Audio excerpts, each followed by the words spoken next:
I never imagined there would come a day when my in-laws would look me straight in the eye and declare that my children weren't worthy of their home.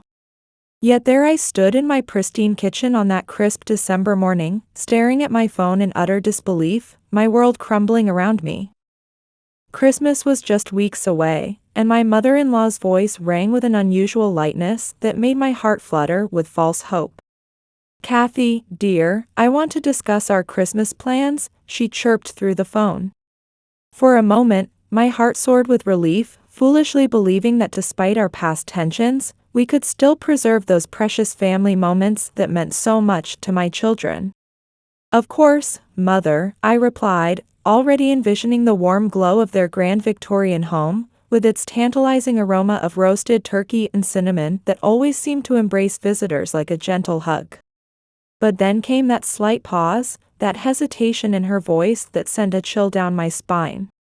"This year, well, we're planning something rather intimate," she began, her voice dripping with false sweetness. "Just the adults, you see, for some quality time together." My heart skipped a beat as the implication of her words sank in. "You mean, the children can't come?" I managed to whisper, my fingers clutching the phone tighter. The silence that followed was deafening, heavy with unspoken judgment. "Well, yes, that's what I mean," she finally admitted, her voice now tinged with practiced sympathy. "It's not that we don't adore your children, dear. They're just a bit too energetic for what we have in mind." Her words struck my heart like shards of ice, but I forced myself to ask the question whose answer I already dreaded. "What about Jessica's children?" I inquired, thinking of my sister-in-law's perfectly behaved offspring whom my in-laws had always favored. Another pause, this one shorter but somehow more damning.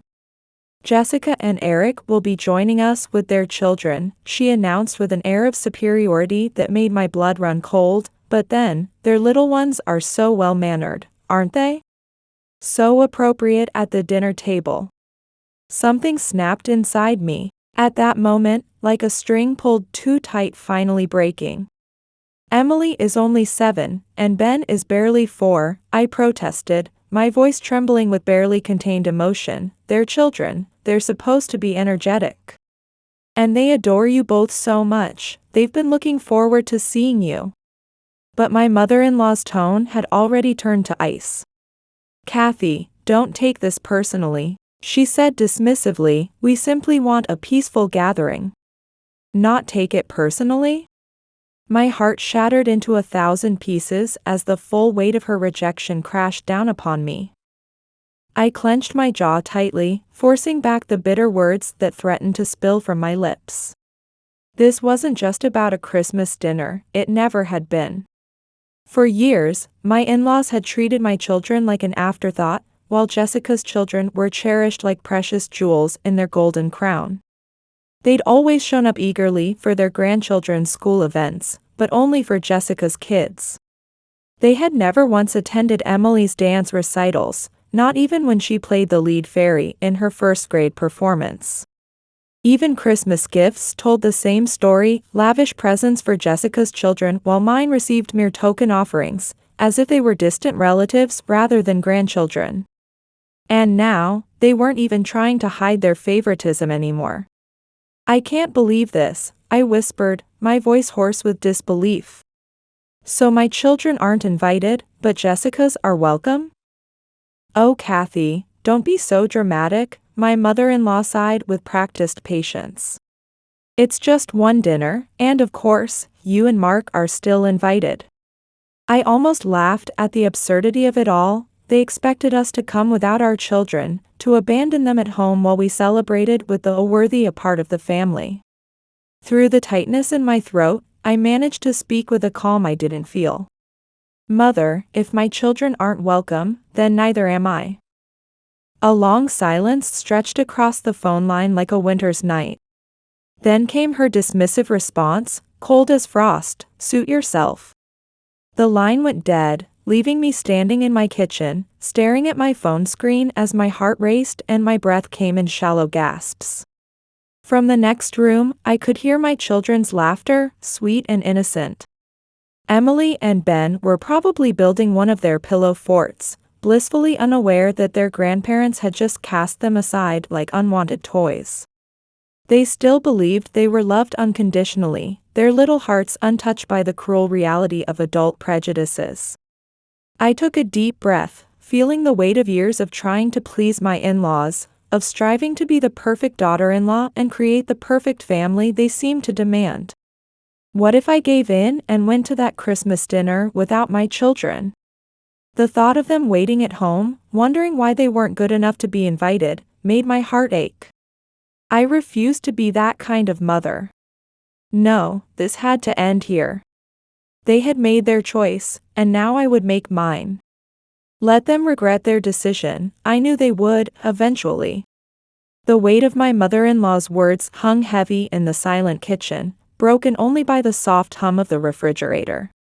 My hands trembled slightly as I set down my phone, the truth I'd been denying for so long finally crystallizing in my mind. I had always known, somewhere deep inside, that my in-laws favored Jessica's children. Still, I had desperately clung to the illusion that they loved all their grandchildren equally. But tonight, that fantasy had shattered completely. They loved Jessica's children, deeply, unconditionally, and far more than they would ever love mine. Suddenly, another burst of innocent laughter echoed from the living room. I looked up to see Emily and Ben jumping into their mountain of pillows, their faces glowing with pure joy. The sight was both beautiful and heartbreaking.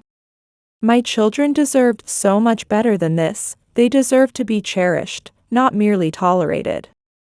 I squared my shoulders and walked into the living room, forcing a warmth into my voice that I didn't feel inside. How about we watch a movie today? Ben's face lit up instantly like a Christmas tree. I want to watch the one with the talking dog. Of course, sweetheart, I replied with a gentle smile that masked my inner turmoil. As I sank into the sofa, dropping a soft kiss on my son's tousled hair, the anger continued to churn inside me like a stormy sea. For years, I had tried desperately to fit into my in-laws' world, following their unspoken rules like a dutiful actress in their carefully orchestrated play.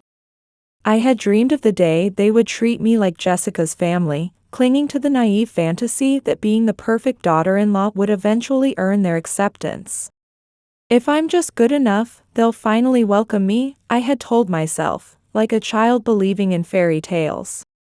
But all that effort had been as futile as trying to catch the wind in my hands. The next morning, my phone's notification chime jolted me awake like a harsh alarm.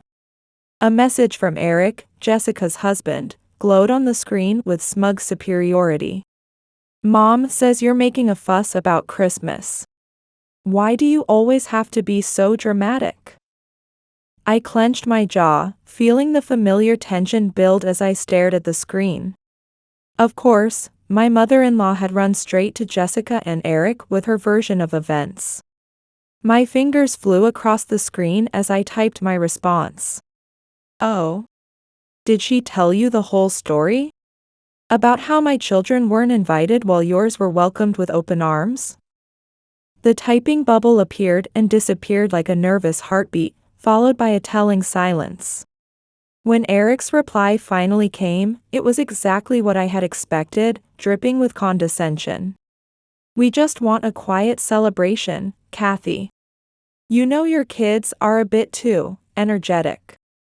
His words might as well have been a neon sign screaming that my children were a burden. Something inside me snapped like a twig in winter. I fired back a brief, icy response. Enjoy your perfect Christmas, Eric. I won't be there to spoil it. Before he could reply, I powered off my phone with a decisive click. If they didn't need us in their family portrait, I wouldn't keep trying to squeeze into the frame. But they had no idea of the weight of my decision, of what they were about to lose. I had been their reliable standby, their go-to problem solver. Whenever my in-laws needed shopping done, I was their personal driver. When their internet went down, I was their on-call tech support. For every family gathering, I was their unofficial event planner, coordinating everything down to the last detail. But Jessica? She was different. She was the golden child who earned their love simply by existing, basking in their adoration without lifting a finger. Unlike me, she didn't have to work for the title of perfect daughter.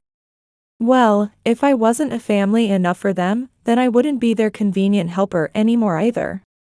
A week before Christmas, my mother-in-law called again, her number lighting up my phone like an unwelcome holiday decoration. For a moment, I considered letting it go to voicemail, but something inside me, perhaps that last ember of hope, made me answer. Kathy, her voice carried a careful, measured tone that I'd learned to distrust. "What do you want?" I asked, my words as crisp as winter frost.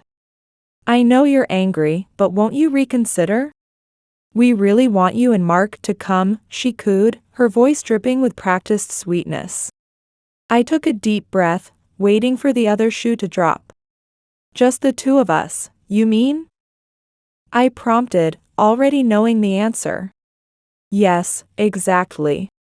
In that moment, everything crystallized with painful clarity. My children had never been family to her at all. I bit my lip hard enough to taste copper. "Let me be perfectly clear, Mother. If my children aren't welcome, neither am I." I heard her heavy sigh crackle through the phone line like static. "Why must you be so stubborn? It's just one evening. Surely you understand how precious Jessica's children are to us." There it was, the final twist of the knife. My children weren't precious to her, they never had been. "I won't be calling on you for anything anymore," I said, my voice steady as steel, "and you won't be hearing from me either.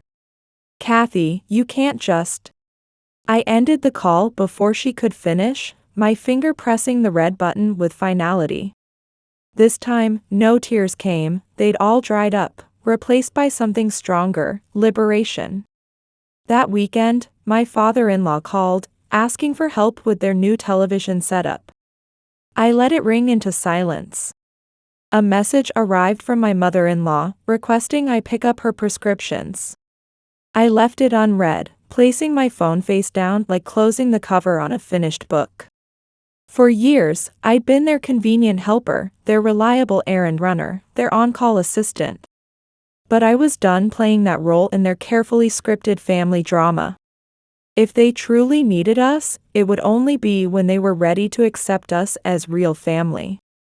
But perhaps that day would never come. Some bridges, once burned, can never be rebuilt. I gritted my teeth, fighting to keep my voice steady as another shocking revelation came to light. "So what you're really talking about is my credit card?" The silence on the other end of the line hung heavy as winter frost.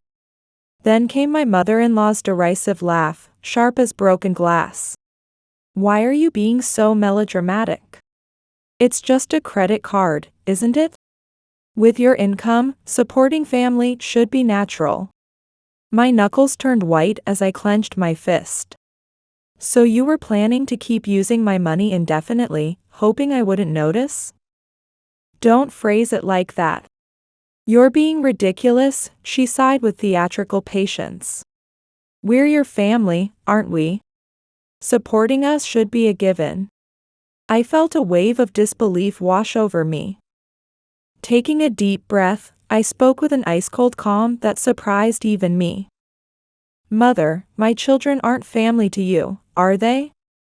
Her silence spoke volumes. "They weren't invited for Christmas because you decided they weren't suitable for your family, right?" "Kathy, that's not." "Then why am I family enough to pay your bills but my children aren't family enough to sit at your table?" She heaved another long-suffering sigh. "This is why it's impossible to have a reasonable conversation with you." I smiled, though there was no warmth in it. It was the smile of someone who'd finally seen through a long-running charade. "Let me tell you one thing, Mother." My voice was quiet but carried the weight of steel. "I've canceled the card. You won't be spending another dollar of my money. She gasped as if I'd slapped her, the sound sharp and dramatic through the phone. Kathy, you can't be serious. And don't expect any more Christmas or birthday presents either. You made your choice. Now I'm making mine. A deafening silence fell, broken only by my mother-in-law's voice, colder than I'd ever heard it before. You'll regret this, she hissed through the phone. Then the line went dead, leaving me standing in my kitchen, clutching my phone so tightly my knuckles had turned white. As I took a deep breath and slowly turned around, I found Mark watching me, his dark eyes filled with concern. Are you all right? He asked softly. I forced a smile that felt brittle as thin ice. Yes, just taking out the trash. He said nothing, just nodded in understanding. That afternoon, we watched movies, baked cookies, and played board games together, a perfect bubble of warmth and peace. There was no need to walk on eggshells or curry favor with anyone. Being with my real family, the ones who truly mattered, was all I needed. But I knew this wasn't the end. Somewhere deep inside, I understood that my in-laws wouldn't retreat quietly into the night. The very next day, my phone rang. Eric's name flashed across the screen like a warning signal. I almost ignored it, but curiosity got the better of me. Taking a deep breath, I pressed the answer button. What do you want? What the hell, Kathy? Eric's voice exploded through the speaker. Mom's been crying on the phone. What did you do to her? I closed my eyes, pinching the bridge of my nose as I muttered. Let me guess, this is about the credit card? Of course it is. Did she bother to explain that it was my card she was using? The silence stretched like a rubber band about to snap. Finally, Eric spoke again. Well, you were helping them out, weren't you? Why can't you just keep doing what you were doing? I let out a laugh as dry as autumn leaves. So they think I should have just kept pretending not to notice them using my money? That's not what I meant. Eric snapped, his frustration evident. Just, why do you have to be so extreme? Can't you help them out a little? Something inside me shattered at his words, like the last thread of patience finally giving way. Listen, Eric, I said, my voice as steady as steel. My children weren't invited to your parents' house because they were deemed unsuitable, isn't that right? Well, I suppose that's one way to put it, he mumbled. Then why is my money suitably enough for them? Eric fell silent, clearly caught off guard by the simple logic. They rejected my family, I continued firmly. So I'm rejecting them as family too, it's as simple as that. I heard Eric's deep sigh crackling through the phone line. Are you really sure about this? Yes, I am, I replied with a smile that held no warmth. Then I ended the call, knowing it wouldn't be the last. They weren't ready to accept that it was over. But I knew with absolute certainty that this was a decision I couldn't, and wouldn't, take back. Almost immediately, my phone lit up with my mother-in-law's call. I will not be paying for anything else, I stated quietly but firmly. Well, aren't you just the picture of selfishness, she spat out, not bothering to hide her displeasure. How can you do this to family? I bit my lip, choosing my words carefully. Just as you didn't treat my children as family, I no longer consider you special enough to deserve my support. I heard her sharp intake of breath, like she'd been struck. This, I knew, was the final nail in the coffin of our relationship. Jessica called next, right on cue. I pinched the bridge of my nose, exhaling deeply. Did your mother bother to explain how she'd been using my credit card for years without my permission? A brief silence fell on Jessica's end. Don't put it like that, Kathy. They were just getting a little help, weren't they? A little help? I let out a cold laugh. Jessica, they spent thousands of dollars on my card without ever asking permission, yet my children weren't even worthy of a Christmas dinner invitation. Jessica sighed, barely containing her irritation. I understand, but isn't cutting them off completely going too far? Oh. And them completely excluding my children wasn't going too far? I shot back without hesitation. Mom and Dad just wanted a quiet evening. Your kids are just a bit too energetic, you know. I clenched my fist, feeling my nails dig into my palm. I see now. So my money is quiet enough to accept, but my children are too noisy to welcome? I said with biting sarcasm. Jessica drew in a sharp breath, like she'd been slapped.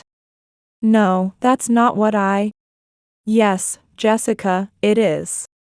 I finally understand this situation perfectly clearly. After a long pause, her voice took on a careful, diplomatic tone. Look, can't we be reasonable about this?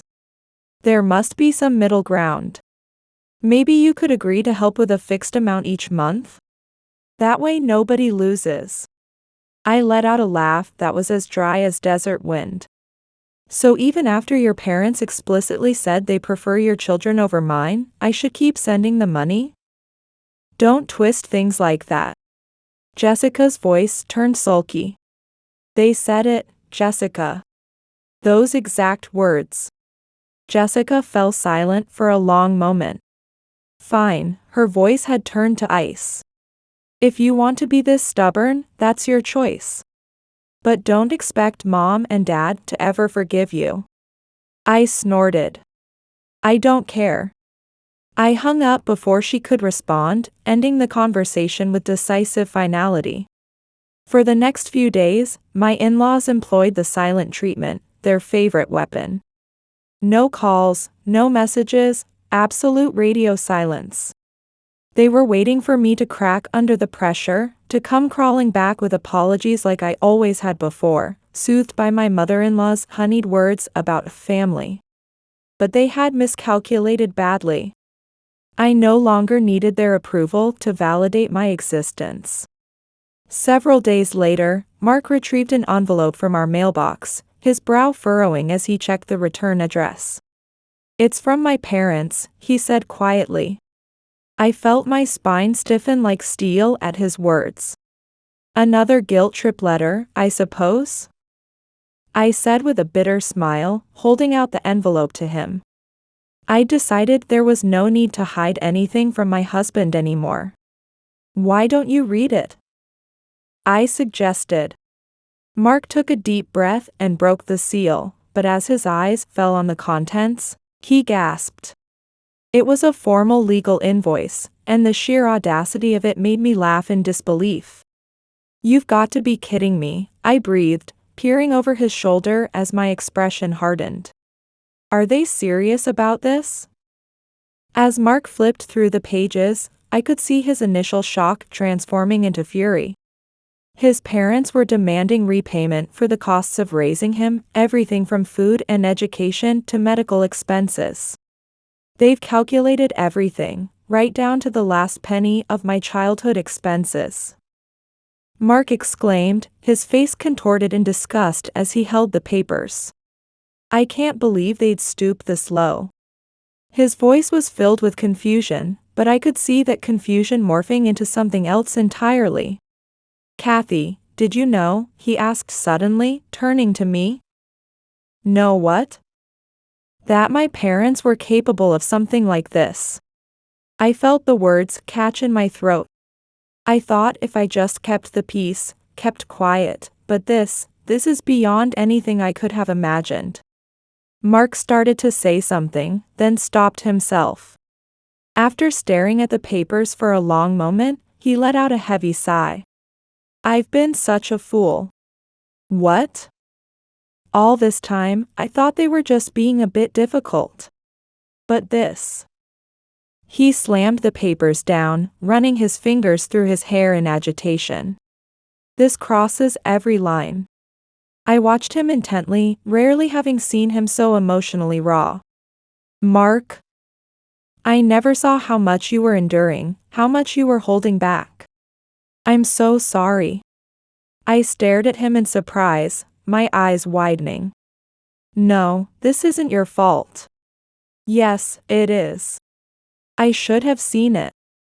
The way they treated you, the look on your face every time they called, how you always had to walk on eggshells, all of it. Mark took my hands in his, looking straight into my eyes with newfound determination. We don't have to play by their rules anymore.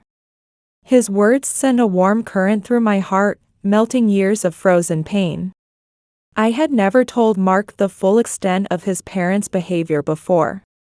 He loved his family in his own way, and to him, they had always been good parents. But now, he was finally taking my side, ready to face the truth. I slowly folded the papers and looked up at him.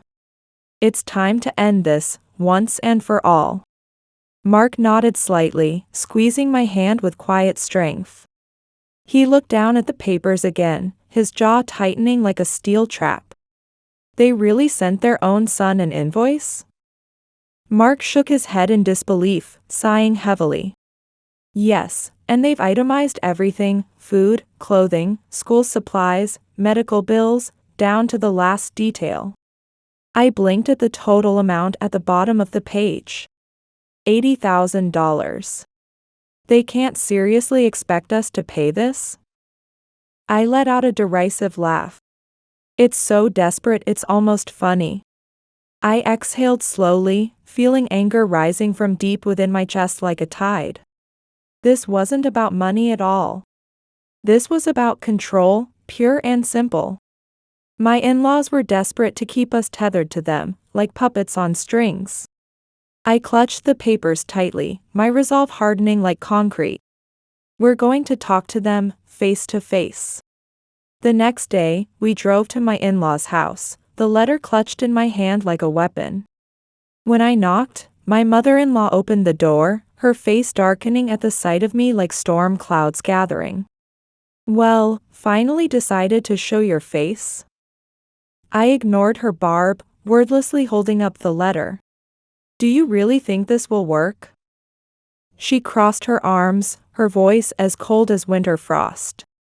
Of course it will. This is only fair, isn't it? I couldn't help but let out a bitter laugh. Fair? You think it's fair to bill your son for raising him while helping yourself to my earnings? At that moment, my father-in-law emerged from inside, wearing a smug expression like a poorly fitted mask. We sacrificed so much for you both. And this is how you repay us, by abandoning us? I stared at him in utter disbelief, my voice as sharp and cold as winter steel. No, you're wrong. You were the ones who abandoned us. You rejected our children, tore our family apart, and stole from me through lies. And now you have the audacity to put a price tag on your son's childhood? My mother-in-law's lips pressed into a thin, bloodless line. If you won't pay, we'll have no choice but to involve lawyers.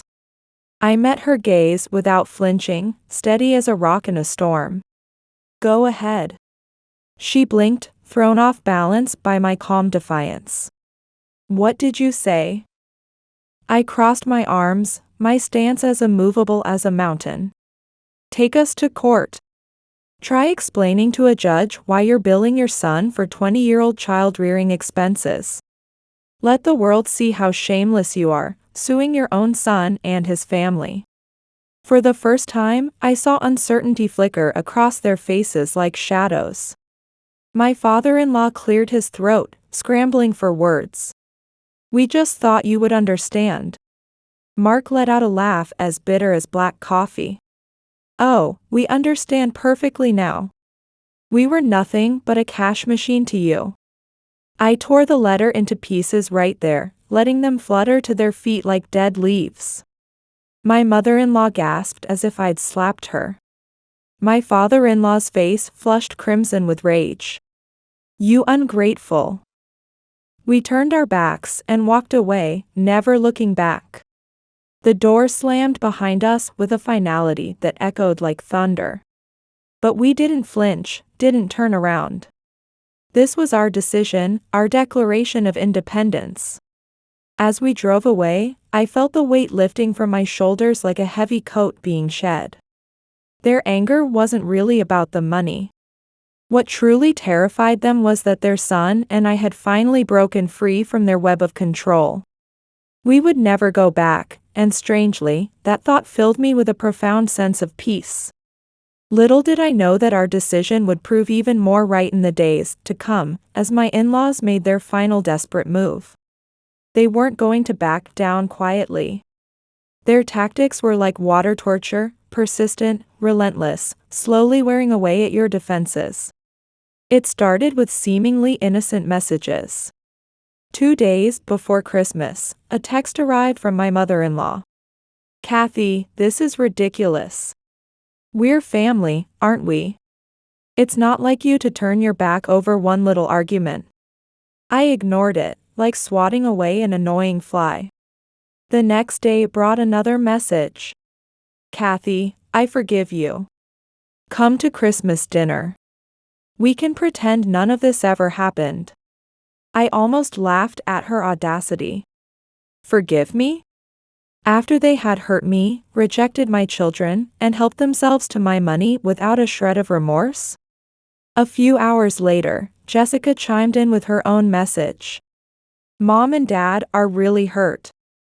Please, can't you just apologize and end this?" I closed my eyes and sighed, marveling at how twisted their reality was. In their world, I was the villain of this story. I typed a quick reply. How interesting. They weren't hurt when they were stealing my money or shutting out my children. Don't worry, they'll survive. I hit send and blocked Jessica's number in one swift motion. Christmas Eve arrived, bringing with it a perfect family scene. Mark and I had just finished decorating the tree while Emily and Ben raced around the living room in their pajamas, too excited to sleep. The room glowed with warm Christmas lights, everything feeling absolutely perfect. Then the doorbell rang. Mark and I exchanged looks like two people hearing thunder on a clear day. "It can't be," Mark muttered under his breath. I approached the door cautiously and peered through the peephole.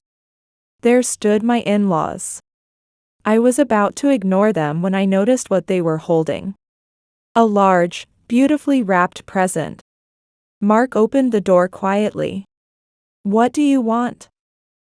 My mother-in-law's face brightened with a smile as artificial as a plastic Christmas tree. "Merry Christmas, Mark."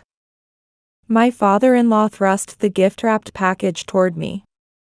I crossed my arms and stood my ground like a fortress, immovable. "No, thank you." My mother-in-law's smile faltered like a candle in the wind. "Kathy, don't be stubborn. Don't ruin Christmas over this." My words came out as cold as December frost. Christmas was already ruined when you decided my children weren't worthy of being part of this family. My mother-in-law opened her mouth, then closed it like a fish out of water. My father-in-law sighed heavily, his face sour as old milk. "Mark, please. Come back to the family." I stared at them, my shoulders dropping with the weight of 1,000 disappointments. "You don't want a family, you just want me to go back to being your useful puppet, don't you?" Their silence screamed louder than any confession. Mark shook his head, his voice as cold as mountain ice. "Take your gift and go." My mother-in-law's face hardened like setting concrete. "Mark, Kathy, stop being so selfish. Think of the children." I smiled, but it was a smile as brittle as thin ice. "We are thinking of them. That's exactly why we won't let you be part of their lives anymore." My father-in-law's jaw twitched, his fists clenching. "Is this really what you want?" Mark drew in a quiet breath, meeting their gaze with unwavering resolve. "We've made our decision." Without hesitation, he closed the door. That night, we had the most perfect Christmas we'd ever experienced. Emily and Ben's joyful shrieks filled the house as they opened their presents, their laughter echoing off the walls like music. We sipped hot chocolate, played board games, and watched Christmas movies together. Finally, the children fell asleep on the sofa, cuddled together like puppies. It was the first time Christmas hadn't been about seeking someone else's approval. It was simply our time, our moment. This was real family. Unconditional love. People who were happy just being together, without keeping score. I thought it was over then. They'd been cut off financially and turned away at Christmas. Surely, I thought, they would leave us alone now. But I had underestimated how deeply they believed they could control me. Then came New Year's Eve. They made a move I never could have anticipated. The night that should have been about releasing the past and embracing the future turned into something else entirely. I had arranged snacks and drinks in the living room, with laughter and music filling our home. Emily and Ben kept asking, how many hours left, while wearing their tiny party hats. Mark was pouring champagne, a peaceful smile playing on his lips. This was supposed to be our night, our fresh start. Or so I thought. Until we heard the knock at the door. I froze, feeling my stomach drop like a stone. Mark glanced at me. It can't be. But I already knew. Taking a deep breath, I walked slowly to the door. I paused for a moment before it, steadying my racing heart. I opened the door to find a tableau straight out of a nightmare, my in-laws, Jessica, and her husband Eric standing there like an invasion force. I crossed my arms and frowned, steeling myself for battle. What do you want? My mother-in-law's face wore her usual saccharine smile. Kathy, dear, we just want to talk. I'm not interested, I said, my voice as sharp as an icicle. My father-in-law sighed with exaggerated impatience. Enough, Kathy. You've made your point with this stubbornness. Let's resolve this before things get worse. My eyes narrowed to slits. Get worse? What exactly does that mean? My mother-in-law and Jessica exchanged a quick, conspiratorial glance. We're just concerned about the children. Those words sent a chill down my spine like frozen fingers. What are you talking about? Jessica crossed her arms, looking down at me, like I was some kind of criminal. Mom and Dad have been talking to a lawyer. A cold wave of fear washed over me. A lawyer? I repeated slowly, each syllable heavy with dread. My mother-in-law nodded, her face a mask of false sympathy. Yes, Kathy. You're trying to keep the children from their real family over a silly misunderstanding. That's not fair to them. My heart began to race like a trapped animal. What exactly does that mean? My father-in-law cleared his throat like he was about to deliver a formal proclamation. We've been looking into grandparents' rights. My mind went blank, like a television suddenly unplugged. I pulled out my phone, displaying the evidence I'd been carefully gathering. I have everything, the messages, recorded calls, credit card statements. If we take this to court, they all become our evidence. My mother-in-law's face darkened like storm clouds gathering. Are you threatening us? I lowered the phone slowly, my voice steady as steel. Threats? No, these are just facts. My father-in-law stepped forward, grinding his teeth audibly. Is this really what you want? I felt Mark's presence behind me, solid as a mountain. He placed his hand on my shoulder, meeting his parents' gaze with unwavering determination. Yes, it is. And you will never hurt Kathy again. My mother-in-law stared at Mark as if seeing a stranger. Mark, not you too. Mom, Dad, Mark's voice was quiet but carried the weight of absolute conviction. We're protecting our family. That's all. I looked up at Mark. Are you sure about this? He squeezed my hand gently but firmly. Kathy, this is the path we chose together, to protect our family, he said, his eyes burning with conviction.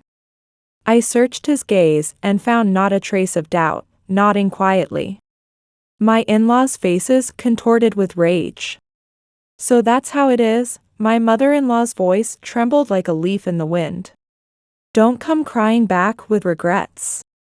I smiled, feeling lighter than I had in years. I won't. I gripped the door handle, taking one last look at them. Happy New Year. Then I closed the door firmly, the sound echoing with finality. They never did file that lawsuit about grandparents' rights. They couldn't, they had no legal ground to stand on. They had already lost, and they knew it. For weeks afterward, there was nothing but silence from them. No messages, no calls, absolutely nothing. It was my first taste of true freedom. No more obligations to meet their expectations. No more walking on eggshells around their moods. No more sacrificing myself to earn their love. Free from guilt and duty at last, I felt like I was finally living my own life. One sunny spring afternoon, I sat on the porch watching Emily and Ben chase soap bubbles through the garden. Mark settled beside me, with a glass of lemonade. It's peaceful now, he observed. I nodded, feeling the warmth of the sun on my face. Yes, wonderfully so. He studied my profile with a gentle smile. Are you sure this was the right choice? I turned to him with a slow smile of my own. What do you think? Mark paused for a moment, then looked out at the garden. Our children were laughing as they chased bubbles, pure joy radiating from their faces. There was no anxiety there, no fear. He took a sip of lemonade and said quietly, "This is absolutely the way it should be." I raised my own glass to the blue sky above. No one will ever make our children feel unwanted again. Mark's hand found mine, his touch warm and reassuring. Never, he promised. At last, we were both looking toward the same future. And I knew, with absolute certainty, I had one.